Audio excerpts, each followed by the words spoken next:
다시 한번 주일 예배 오신 성도님들 주님의 이름으로 축복하고 환영합니다. 하나님의 말씀의 자리에 나오신 성도님들에게 말씀하시는 하나님의 은혜가 가득 넘치길 소원합니다. 어제 저녁 설교를 치다가 갑자기 가운데 손가락에 무언가 미세한 통증이 느껴졌습니다. 봤더니 피는 나지 않는데요, 살짝 손가락이 베어 있더라고요. 그러니까 피가 나지 않을 정도로 아주 살짝 베어서 제가 베인지도 몰랐던 겁니다. 그러다가 이제 뭐 좀 해보겠다고 키보드를 이렇게 다닥다닥 치니까 그때서야 손가락에 불쾌하지만 미세한 통증이 오기 시작하는 거예요. 그래서 이제 저는 이런 경우에 보통 어떤 분들은 바로 약을 바르고 데일밴드를 붙이기도 하지만 제가 보기보다 상남자입니다. 그래서 이 정도는 그냥 넘어갑니다. 그래서 이렇게 불같이 또 타자기를 이렇게 우라라락 치고 있는데 너무 아픈 거예요. 문제는 피가 안 나고 어떤 이렇게 많이 벗겨진 게 아닌데 누를 때마다 아파가지고 칠 때마다 이렇게 칠 때마다 안 돼, 이게 약 바를 정도로 내가 이렇게 약하지 않아 이러면서 좀 치다가 결국 멈췄습니다. 그런데 또 이제 지혜롭게 약을 바르고 데일밴드를 붙이면 되는데 왠지 이 손가락 상처에 지는 것 같아서 가만히 있었습니다. 책을 좀 보면서 시간아 지나라. 그래서 한 30분 지나서 한 번 더 쳐보고 그렇게 좀 시간을 중간에 보내긴 했었는데요. 사람이 참 신기한 게 10손가락이 말짱한데 한 손가락 살짝 빼면 일성이 멈춰버립니다. 그러니까 우리 온몸에, 우리의 온 하루에, 우리의 온 정신에 사실 대부분의 시간은 좋은 시간, 별일 없는 시간인데 살짝 우리 안에 불쾌하지만 미세한 통증이 찾아오는 순간에 그 하루가, 우리의 일상이, 그리고 제가 보냈던 어떤 그 시간들이 멈춰버리는 경험을 하게 된다는 것이죠. 오늘 우리 이 자리에 예배 드리러 왔습니다. 일주일에 한 번 하나님의 말씀을 듣기 위해 왔는데요, 불현듯 이 자리에 오면 우리의 마음을 잡아끄는 어떤 생각들이 있습니다. 가스불 껐나? 네. 괜히 근데 또 이 말 드리면 지금부터 설교 끝날 때까지 걱정하실까봐 얘를 들어야 되나 말아야 되는데 이것보다 좋은 건 없죠. 가스불 껐나? 아까 주차는 좀 잘했나? 뭐 싶은 생각들 있죠. 그럼 뭐 들어오면서 누군가의 표정을 봤는데 표정이 좋지 않다더라 라고 할 수도 있을 것이고요, 날 보던 표정이 평소와는 좀 다른 것 같아 라고 느끼셨을 수도 있겠습니다. 오늘 이 본당의 온도가 내 몸과는 좀 맞지 않아서 약간의 미세한 불편을 느끼시는 성도님들도 계실 것 같습니다. 분명히 우리가 그러한 부분에 있어서 불편하거나 생각이 이렇게 산만해지는 건 자연스러운 일인데, 우리가 일주일에 한 번 하나님의 말씀을 듣기 위해 왔으니 그 마음을 잠시 내려놓을 수 있다면 좋겠습니다. 사탄이 우리의 마음 가운데 찾아와서 우리의 마음을 계속 잡아 끌면서 우리에게 말씀하시는 하나님이 아니라 굳이 신경 쓰지 않아도 되는 사소한 궁금증과 사소한 걱정들에게 우리의 마음을 임박아 놓고 하나님의 말씀으로부터 멀리 떨어지게 하려는, 어떤 의미에서는 수작과도 같은 일이기 때문입니다. 그래서 말씀을 시작하면서 우리 속으로, 하나님, 일주일에 한 번 이 자리에 왔습니다. 하나님 말씀 들리게 해주시고 들려진 말씀이 내 마음에 안착하여 열매 맺게 하여 주시옵소서. 그러한 마음으로 우리의 말씀의 시간을 여는 우리 모두가 될 수 있기를 소망합니다. 오늘 우리가 읽은 이사야서 말씀은 제가 반복해서 말씀드리지만 이 역사적 배경이 제국 아수르의 침략 시기였습니다. 아수르가 팽창하고 침략하던 그 역사적인 혼란과 두려움이 이 시대를 지배하던 시기였죠. 오늘날로 따지면 조금 다른 의미이긴 할 수 있겠지만 지금 우리가 분단 국가에 살고 있다는 감각과 약간 비슷합니다. 사실 지금 현대사회 안에서는 우리가 지금 분단되어 있다라고 생각도 안 하는 경향이 사실 많이 있죠. 분단이 아니라 다른 나라고 적대국이고, 그래서 아예 이렇게 갈라져서 살아가는 게 일상이 되어버린 마음이지만, 아마 이 자리에 계신 성도님들, 제가 아주 어렸을 때도 그렇고요, 늘상 즐겨 부르던 노래가 우리의 소원은 통일, 울릉도 동남쪽 백길 따라 200리, 이런 노래들이 있었던 거죠. 독도가 우리 땅인 것과 통일에 대한 소원과 열망과 갈망이 우리 안에 가득했었습니다.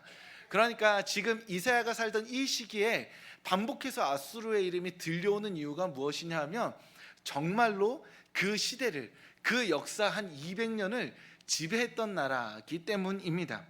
그래서 이사야는 이 아수르라는 사태를 하나님의 관점으로 해석하여 선포했던 예언자였습니다. 그런데 이사야만 있었던 것이 아니죠. 아수르가 주전 8세기부터 609년 멸망하기까지 하나님께서 많은 예언자들을 세우셔서 아수르에 관한, 그리고 이스라엘 백성들을 향한 하나님의 심판을 선포하게 하셨습니다. 그 대표적인 인물로 여기 우리 모두가 알고 있는 그 이름 요나가 있습니다. 요나가 물고기 뱃속에 갇혀 있다가 뱉어져서 갔던 도시 이름은 어디일까요? 네, 죄송합니다. 제가 지난주에 아동부 수련회를 했는데 그럼 아이들이 막 저려줘요 막 이렇게 신나서 하지만 우리는 점잖은 어른이니까 제가 정답을 말씀드리겠습니다. 니느웨였습니다. 니느웨가 아수르 수도였어요. 그러니까 하나님이 요나에게 니느웨에 가서 니느웨가 회개하는 모습을 보여주시죠. 그럼으로써 요나를 통해 우리가 보는 아수르는 희망의 아수르입니다. 아수르 같은 나라도 하나님의 은혜로 회개하고 그렇게 새롭게 변화될 수 있구나라는 기대감을 가지게 되는 거죠. 요나가 이사야를 기준으로 40년 예언자 선배입니다. 그러니까 40년 전에는 요나를 통해 아수르에게서 희망을 볼 수 있었던 거죠. 그런데 이사야로부터 약 50년 뒤에 이사야의 50년 후배 예언자인 나훔이라는 인물이 있습니다. 구약 성경에 숨겨진 인물인데 이 이름 알고 계시면 성경 굉장히 많이 아는 겁니다. 나훔이라는 존재를 이미 알고 있다, 어디쯤에 있는지 안다, 신약이 아니라 구약이다 이러면은 성경 약간 박사 수준에 다다른 겁니다. 그만큼 잘 모르는 인물인데 이 나훔이 어떤 예언을 했냐면 니느웨를 향해서, 아수르를 향해서 불가역적인 최종 심판을 선언했습니다. 너네 완전히 끝났다. 피로 물든 성읍이여, 이제 너희가 그저 위협받는 수준이 아니라 폭삭 멸망해서 다시는 일어나지 못할 거야, 이런 예언을 했던 것이죠. 그러니까 이사야를 기준으로 전 선배 세대인 요나는 희망의 아수르에 대해서 이야기했다면 이사야를 기준으로 후배인 나훔 예언자는 그 아수르의 멸망을 예언했던 거죠. 그리고 이사야 당대의 시대는 아수르가 하나님의 심판의 몽둥이로서 그 시간을 인내하고 견뎌야 된다라고 선언하였습니다. 만약 우리가 요나 시대에 살았다면 아수르에 대해서 조금은 긍정적으로 생각했을 겁니다. 나훔의 시대에 살았다면 잘됐다 이놈의 아수르, 쫄딱 망해서 다시는 역사에 등장하지 말아라 라고 저주를 했겠죠. 이사야 시대에 살았다면 하나님의 인내로서 우리가 그 시기를 견디기를 바라며 간구했을 겁니다. 즉 우리가 살아가는 이 시대, 우리 각자의 시절과 각자의 삶에 선포하시는 하나님의 말씀이 있습니다. 내가 원하는 하나님의 말씀을 하나님께서 나에게 선포하시는 것이 아니라 우리 각자의 시절과 시대 가운데 하나님께서 우리의 삶에 선포하시는 하나님의 말씀이 있다는 것이죠. 우리는 그 말씀을 듣기 위해 온 것입니다. 하나님께서 오늘 우리에게 심판을 말씀하신다면 우리는 그 하나님의 심판 앞에서 회개해야 하는 사람들인 것이고요. 오늘 하나님께서 우리에게 인내를 말씀하신다면 이 시기를 기도로 인내해야 하는 사람들인 것입니다. 때로 하나님께서 우리에게 완전한 멸망으로서 하나님의 뜨거운 말씀을 선포하신다면 그 말씀 앞에 납작 엎드려야 하는 사람들인 것입니다. 때로는 우리에게 복을 선물해 주셔서 감사를 할 수도 있겠죠. 그런 의미에서 내가 원하는 하나님의 말씀을 듣는 것이 아니라 나의 시절과 나의 계절을 하나님께 가지고 나왔사오니 하나님 우리에게 말씀하여 주시옵소서. 내가 하나님의 말씀을 고르는 것이 아니라 선포된 하나님의 말씀에 내 삶을 조정하여서 응답하고 반응하겠습니다 라고 우리가 주님께 나와야 한다는 것이죠. 사랑하는 성도 여러분, 이번 한 주 그리고 지금 오늘 성도님들은 어떤 삶의 계절을 보내고 계신가요? 성도님의 시절은 어떻게 말할 수 있는 시절인가요? 이 시절을 향하여서 하나님께서 우리에게 말씀해 주고 계십니다. 어떤 성도님들에게는 회개를, 어떤 성도님들에게는 감사를, 어떤 성도님들에게는 인내를 말이죠. 그렇게 우리의 인생 가운데 우리의 계절을 따라 시절을 따라 말씀하시는 하나님을 신뢰하며 그 하나님 앞에 올바르게 응답하고 반응함으로써 하나님의 말씀에 순종하는 성도님들 되시기를 소망합니다. 내가 나에게 선포되는 하나님의 말씀을 외면하며 듣고 싶은 말씀을 기어이 찾아내 밑줄 치는 것이 아니라 내 인생에 밑줄 치시며 말씀하시는 하나님 앞에 겸손히 엎드려 그 말씀에 순종하는 우리 성도님들 되시기를 소망합니다.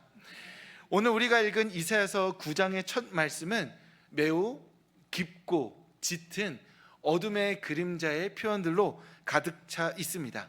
1절 말씀에는 고통받는 자들이 있다고 하고요. 그리고 2절 말씀에는 흑암에 행하던 백성, 사망의 그늘질 땅에 거주하는 자들이라는 표현이 나옵니다. 그러니까 지금 어떤 이들이 고통과 흑암, 사망의 탄식 속에 살아가고 있다는 것이죠. 그들이 누구냐 하면 스불론과 납달리 땅에 살고 있는 사람들이었습니다. 그렇다면 왜 스불론과 납달리 땅에 살고 있던 사람들이 고통과 흑암 그리고 사망의 탄식 속에 살아가고 있었을까요? 이 스불론과 납달리 땅은 북이스라엘의 북방 경계선에 위치해 있던 지역입니다. 그러니까 최북단에 있어서 다른 나라들과 군사 분계선을 맞닿아 있던 지역인 거죠. 오늘 우리나라로 치면 파주와 같은 지역인 겁니다. 그런데 문제는 아수르가 팽창하고 아수르가 북이스라엘을 점령하기 위해서 끊임없이 문을 두드리는 지역이 스불론 땅과 납달리 땅이었습니다. 그러니 이 두 지역에 살고 있던 사람들은 우리는 아무것도 한 게 없는데 아수르의 팽창으로 인하여서 그 북이스라엘의 어떤 댐 같은 역할, 마지노선 같은 역할을 감당하고 있었던 것이죠. 게다가 이들이 강력했다면, 힘이 있었다면 좋았겠지만 힘도 약하고 아수르를 막을 어떤 재간이 없었기 때문에 그들이야말로 고통과 흑암, 사망의 탄식 속에 살아갈 수밖에 없었던 겁니다. 이들이 지금 살아가고 있는 환경인 이 땅, 이것은 상수죠. 변하지 않습니다. 나는 그냥 이 자리에 태어난 겁니다. 그러다가 아수르라는 변수가 찾아왔기 때문에 이 고통을 감당할 수밖에 없는 것이 스불론과 납달리 땅의 슬픈 역사였습니다. 그런데 정말 이 변수만 문제일까요? 그렇지 않죠. 북이스라엘이 평소에 외교적인 노력, 안보적인 노력을 잘했다면 이러한 문제가 사실 심각해지지 않았을 가능성도 있습니다. 그러니까 스불론과 납달리 땅에 살고 있던 그 사람들이 아수르라는 변수를 만났지만 북이스라엘의 정치 지도자들이 자신의 역할을 잘 해냈다면 이 변수 가운데서도 돌파구를 발견할 수 있었다는 것이죠. 하지만 북이스라엘의 지도자들 또한 타락했고 부패하였습니다. 아수르를 감당할 능력이 또 해안이 없는 상태에 있었던 것이죠. 그러면 스불론과 납달리 땅이 이렇게 북이스라엘 지도자들의 타락 그리고 또한 아수르라는 변수에 의해서만 고통받았느냐? 또 그것도 아닙니다. 왜냐하면 북이스라엘 전체가 우상 숭배에 빠져 있었기 때문에 이스라엘을 구원하시는 하나님이 아니라 자신들이 믿고 있던 신을 따라서 자기 소견에 옳은 대로 살아가고 있었기 때문입니다. 스불론과 납달리가 그 땅에 살던 사람들이 그래, 아수르도 우리의 도움이 아니고 북이스라엘의 지도자들도 우리의 도움이 아니라면 우리만이라도 하나님 앞에 거룩과 진실함으로 한번 이 역사 가운데 정면 승부를 해보자. 그래서 역사가 뒤집히든 하나님의 구원이 임하든 무엇이 됐든 하나님 믿고 함께 한번 싸워보자 라고 했으면 되는데 스불론과 납달리 땅에는 하나님을 신뢰하는 믿음조차 없었던 것이죠. 그러니까 말 그대로 총체적 난국이었습니다. 스불론과 납달리 땅의 잘못만일까요? 그렇지 않습니다. 분명 잘못했지만 그렇다고 해서 그들만의 잘못은 아니죠. 아수르만의 잘못인가요? 그렇게 말할 수도 없습니다. 우리도 대비가 안 됐고 하나님을 향한 신뢰도 없었던 것이죠. 이 진퇴양난의 총체적 혼란 속에 있었던 것이 스불론과 납달리 땅의 사람들이었고 그래서 그들이 고통과 흑암, 사망의 탄식 속에서 이도저도 하지 못하고 갇혀있는 존재가 되어 있었던 것입니다. 이 스불론과 납달리 땅에 있었던 이야기가 그리고 그 역사의 현실이 오늘 우리의 역사의 현실과 맞닿아 있는 것이죠. 오늘 우리가 마주하고 있는 삶의 문제들 내 탓인가요? 정말 내 온전히 잘못된 선택의 누적으로 인하여서 받아들이게 된 잘못된 문제인가요? 그렇지 않죠. 우리는 언제나 지혜롭고 올바른 선택을 하다고 선택을 내렸습니다. 그런데 내 올바른 선택들이 내가 계산하지 못했던 변수에 의해서 무너져 내리는 경험을 하게 되는 것입니다. 그렇다면 그 상황 속에서 나의 일정한 잘못이 있고요, 이 상황의 변수 가운데 여러 가지 복합적인 문제가 있을 때 나는 하나님을 의지했나요? 정말 하나님께서 말씀하시는 대로 거룩한 삶을 살았나요? 하나님께 헌금도 하고 주일에 1시간 예배도 드렸지만 그것 이상으로 우리를 구원하여 부르신 하나님 앞에 부끄러움 없이 거룩하고 진실하고 영광스러운 삶을 살아냈나요? 그렇지도 않은 겁니다. 내 죄가 있고요, 이 상황에 문제가 있습니다. 그 상황 가운데 하나님은 우리에게 말씀하셨고 깨우치고자 하셨는데, 그런 우리는 하나님의 말씀을 외면하고 내 힘과 의지와 고집대로 선택을 반복하다가 어느 순간 너무 멀리 와버린 우리의 모습을 보게 되는 것이죠. 우리는 그 삶의 자리에 놓여서 스불론과 납달리 땅에 있는 사람들과 같이 고통과 흑암, 사망의 탄식 가운데 앞으로도 뒤로도 옆으로도 가지 못하는 상태에서 멈춰서 있는 존재들이라는 겁니다. 이럴 때 우리의 속을 긁는 사람들이 있죠. 우리의 속을 뒤집는 사람들이 있습니다. 그게 누구냐면 성공한 사람입니다. 돌파해내버린 사람들입니다. 나쁜 사람들인 게 아니라 이 요단강을 건너가 버린 사람이에요. 한계를 넘어서 버린 사람입니다. 분명 나는 올바른 선택을 했고 상황의 변수 때문에 무너졌고 하나님을 온전히 선택하지 못한 총체적 난국 속에 있는데, 어떤 이들은 선택마다 좋은 결과를 냈고요, 상황마다 좋은 바람이 불었습니다.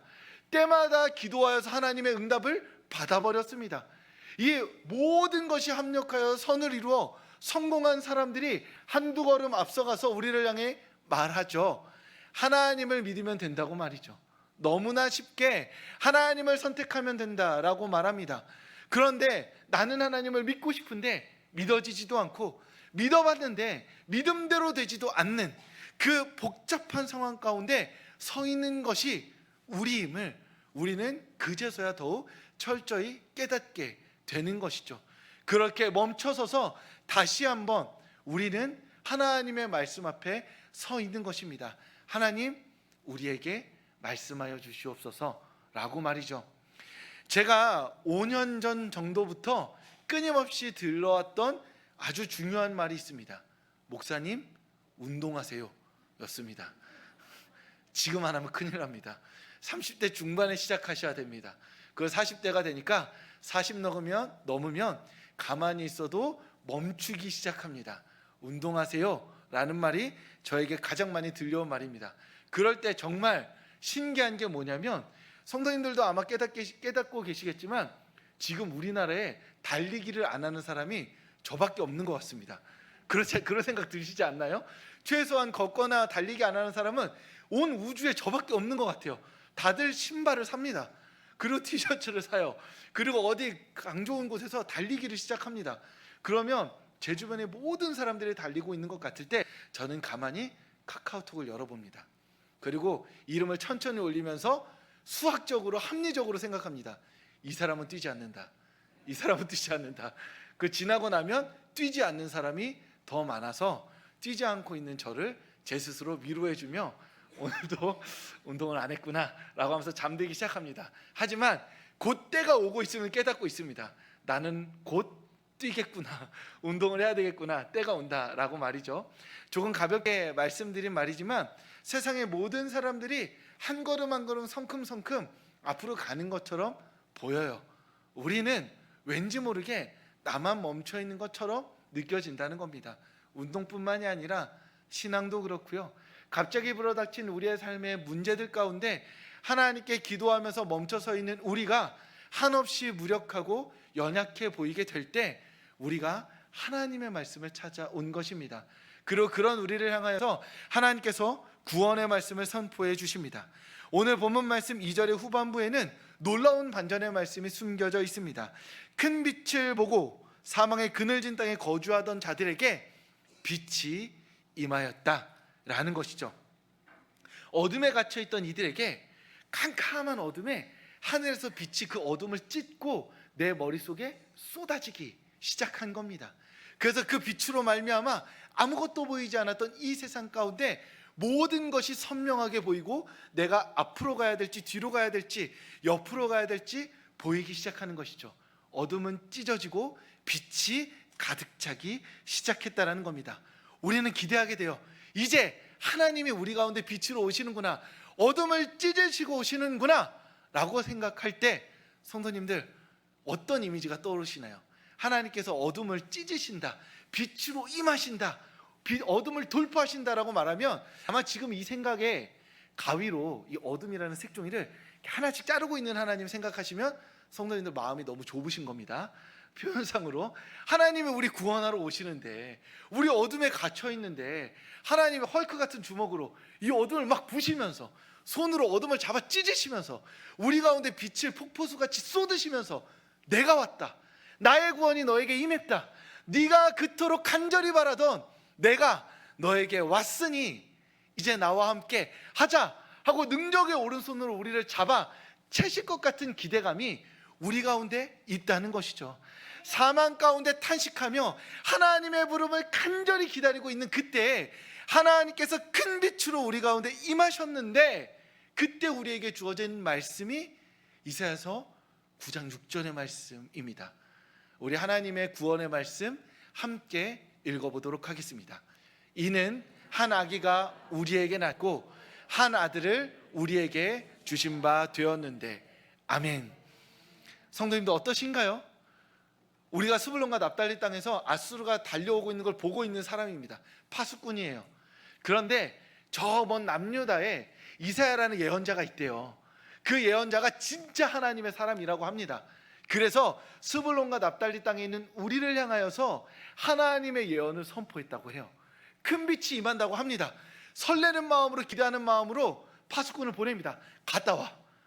그 하나님의 말씀 들어보자, 하나님이 우리를 얼마나 멋지게 구원하실지 한번 들어보자 하고 보냅니다. 3개월을 가요. 3개월을 옵니다. 한 반년이 지나요. 봄에 보내면 가을에 옵니다. 그 기간 동안 목숨을 걸고 이 파수꾼도 예언자 이사야에게 가서 스불론과 납달리 땅을 향한 하나님의 구원의 말씀 전해주세요. 이사야가 적습니다. 그 비싼 두루마기 가슴팍에 안고 막 달려와요, 말 타고. 그리고 와서 스불론과 납달리 땅에 있는 모든 지도자들을 모아서 이야기합니다. 예언자 이사야가 우리를 향하여서 구원의 말씀을 선포하였습니다. 자, 제가 이제 기다리고 기다리던 그 하나님의 말씀을 선포하겠습니다. 쭉 펴서 이야기하는 거죠. 한 아기가 우리에게 낳습니다. 그래서요, 아기 말고요, 지금 전쟁을 감당할 20대 건장한 청년은 없습니까? 아기가 나서 그러니까요, 이 질문을 하게 되는 거예요. 우리가 하나님의 구원을 너무 빨리 이상화하고 너무 빨리 상정하니까 잠깐 이 충격을 잊는 겁니다. 스불론과 납달리는 아수르라는 절대적인 악과 그 당대에 북이스라엘의 무능 가운데서 탄식하며 하나님의 도움을 바라고 있는데, 저 멀리서 하나님의 구원의 말씀이라고 선포된 게 한 아이가 낳았다는 거예요. 한 아이를 통하여서 그 징조를 시작으로 하나님께서 너희를 구원하신다고 하는데, 그 한 아이와 나의 구원이 어떤 의미가 있느냐라는 겁니다. 그러면 이 아이가 다 자랄 때까지 기다려야 한다는 건가요? 이 아이가 구원의 징조라는데 이 징조를 우리가 어떻게 받아들여야 하나요? 오늘 지금 우리가 죽을 것 같은데 라고 우리는 탄식할 수밖에 없는 말씀인 것처럼 보인다는 것이죠. 그럼에도 불구하고 이 말씀을 믿는다면, 한 아이가 하나님께서 보내주셔서 이스라엘의 역사 가운데 태어났고요, 그 아이를 시작으로 하나님께서 구원을 시작하신다는 말씀을 믿는다면, 오늘 우리에게 일어나는 특별한 변화는 없지만 하나님의 구원을 믿으며 스불론과 납달리 땅에서 살아갈 수 있죠. 하나님께서 바라시는 구원의 이야기가 여기 있는 겁니다. 지금 하나님은 우리의 손에 칼을 쥐어줘서 모든 문제를 단칼에 자르는 그런 단순간에 단박에 일어나는 구원을 말씀하시는 것이 아니라, 내가 지금 구원을 일으킨다. 네가 보기에는 한 아이의 태어남이 구원처럼 보이지 않을지라도 이 아이를 시작으로 나는 이 역사 가운데 나의 일을 행할 것이다. 이 말씀을 믿고 사망의 탄식 가운데 일어나서 하나님의 구원 보기를 바라며 살아갈 것이냐, 아니면 이 구원이 아무 쓸모 없는 것처럼 느껴지니 여전히 네가 손에 쥔 그 칼을 믿고 살아갈 것이냐, 너는 선택하라 라고 말씀하고 계신 겁니다. 사랑하는 성도 여러분, 지금까지 살아오시면서 하나님께 기도했을 때 하나님께서 단박에 우리의 삶에 모든 문제를 해결해 주신 적 있으신가요?